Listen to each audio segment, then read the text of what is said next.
In our current cultural context, a preacher also wants to seek some help from the readings for the day. Unfortunately, the stories that we have about widows in our two readings offer us some clues about what God might wish from us in our current cultural context. So let's take a look at those. First, we're looking at the story about Elijah and the widow in 1 Kings. Now, Elijah was a prophet appointed by God to go to Ahab and Jezebel. I'm surely you know the name Jezebel.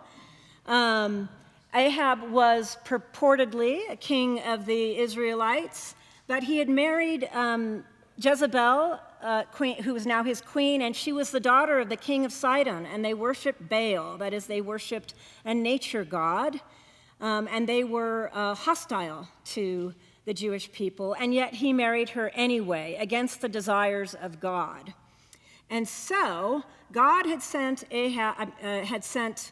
Elijah to Ahab and Jezebel, who had already started enacting evil things throughout their kingdom, to say that he was sending a drought upon the whole region until Ahab turned back to God.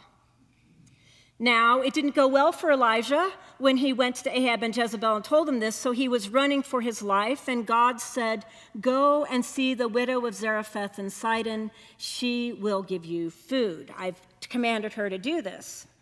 Well, she didn't know that, but he goes there anyway, and when he approaches her, now remember, this is physically, geographically on the border, and she is of a different political structure and a different religion. And he goes to her and he tests her by first asking for a little water, which I would love right now too, a little bit more water anytime we can get it. And when she gives it to him, he says, "Could I have a little bread?" And that's when she says, "Well, as the Lord your God," not her God, "gives, it turns out I have nothing left. There's just a little oil and a little bread, enough for my son and I to eat one more meal, and then we shall lie down and die of starvation." And he says, "Don't worry, God will take care of you." Think of the extreme generosity of this woman, the generosity of spirit towards a man who is foreign in politics and religion, towards a man whose God has caused the drought on her people, and her nature god, Baal, has not taken care of her. So she's already upset. She has a generosity of spirit, and she follows it up with a generosity of action.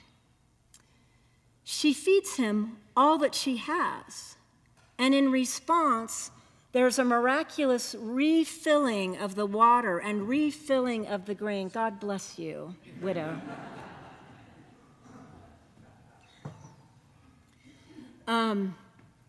And this refilling allows her to feed her whole household as well. Nobody dies of starvation.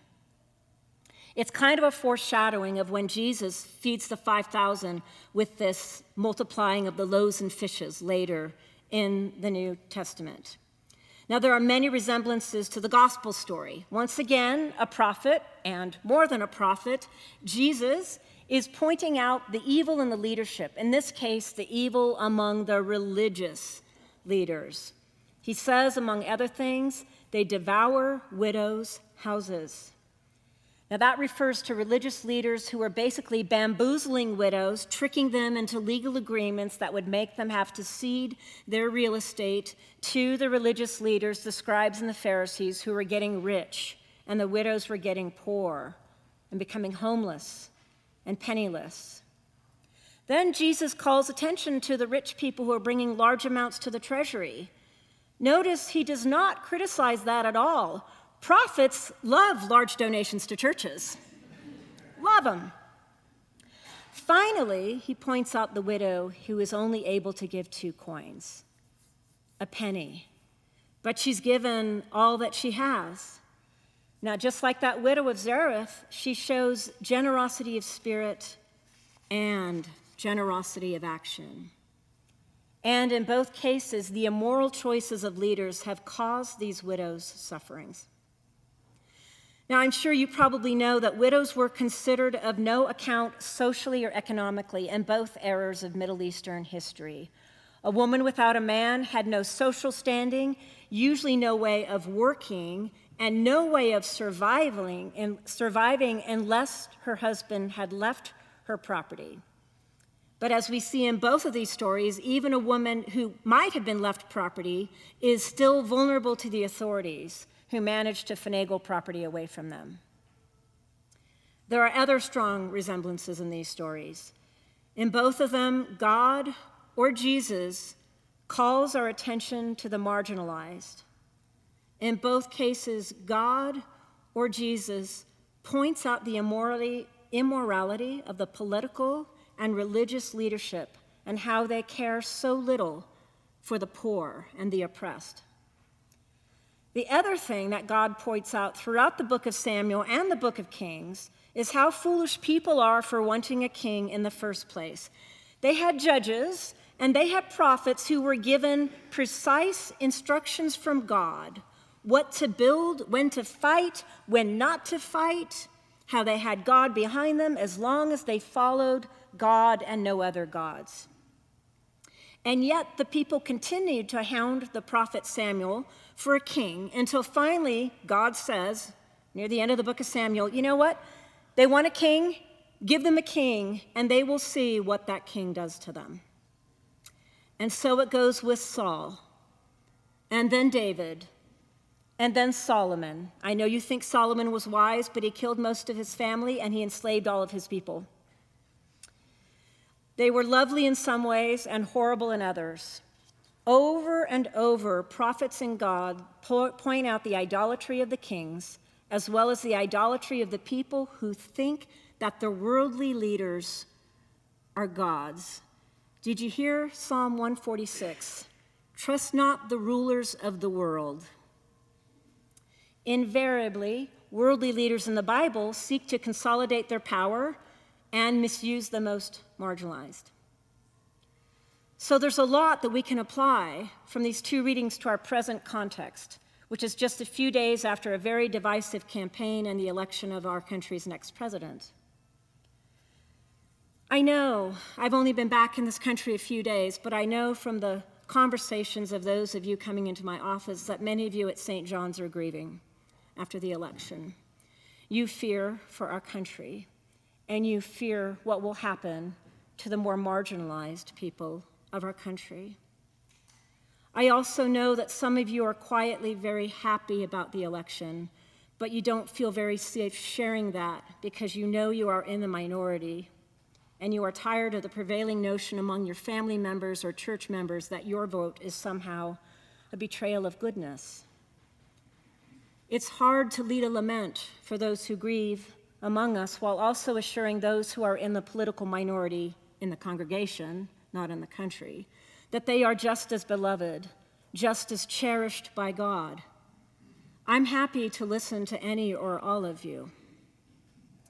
But please remember that we worship a God who finds all human leaders fallible, and a Jesus who reminds us that his kingdom, and thus our real kingdom, is not of this world. When we idolize political or religious leaders, when we name them as prophets instead of letting God summon the prophets, their fall from power is even more devastating. We see this happen time and time again in the book of Kings in the Bible. We see it happen in our own time. The great megachurch pastor, bam! The great political leader, bam! Leaders get too full of themselves and betray the very ideals they are meant to uphold. But the problem is also the people who follow blindly and prop up political and religious leaders, expecting godlike perfection and wisdom from them. We don't have it. Priests fail. Presidents fail. Only God has this. And if we are following certain leaders because we fear what will happen if we don't follow them, Ahab, Jezebel, Herod, then the loyalty they demand will call us to turn our backs on God and on love. That does not mean we're meant to abandon all hope in political and religious institutions. On the contrary, throughout the entire scriptures, God and the prophets advise and guide political leaders, and they remind all the people to take care of the outsiders, the aliens, the foreigners, the widows, the orphans. That was also in Psalm 146. In the New Testament, Jesus continually urges us in the Gospels to take care of the marginalized. He was preaching in a much more difficult political climate than ours, in which the Roman Empire had occupied and was terrorizing his people. He resisted evil, both evil in the Roman occupiers and in his own religious officials. When he did show prophetic resistance to leadership, his only weapons were faith, hope, and love. He told us that we are to love our enemies. I've had a lot of people on social media giving advice to the preachers for today, saying, don't take a conciliatory stance, that's just giving in to evil. To love one's enemy is not a conciliatory stance on the part of Jesus. He's not telling us to get along with evil. He told us to love our enemies because until we act from a purity of heart toward all of our fellow human beings, write in the person you don't like in the latest election, we cannot succeed in resisting evil in our society. Until we love the relatives who voted the other way, we cannot be effective instruments for Jesus. Until we love the political leaders we most despise, we cannot resist them effectively. I know it seems impossible, even unwise, to love people that we have deemed evil. But we have been taught by great religious leaders, Jesus for one, Martin Luther King, Mahatma Gandhi, Bishop Tutu, Nelson Mandela. What they all realized is this: if we resist any evil from any place rather than love, we ourselves become instruments of evil. They all saw it in their own movements. They all counseled against it.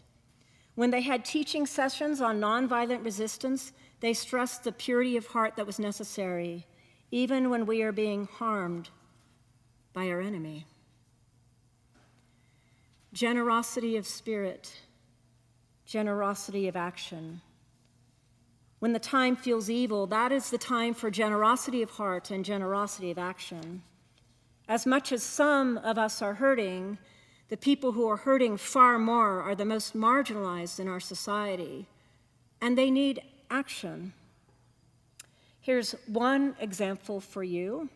Some of the campaign language of the past couple of months has been hateful, racist, and misogynist.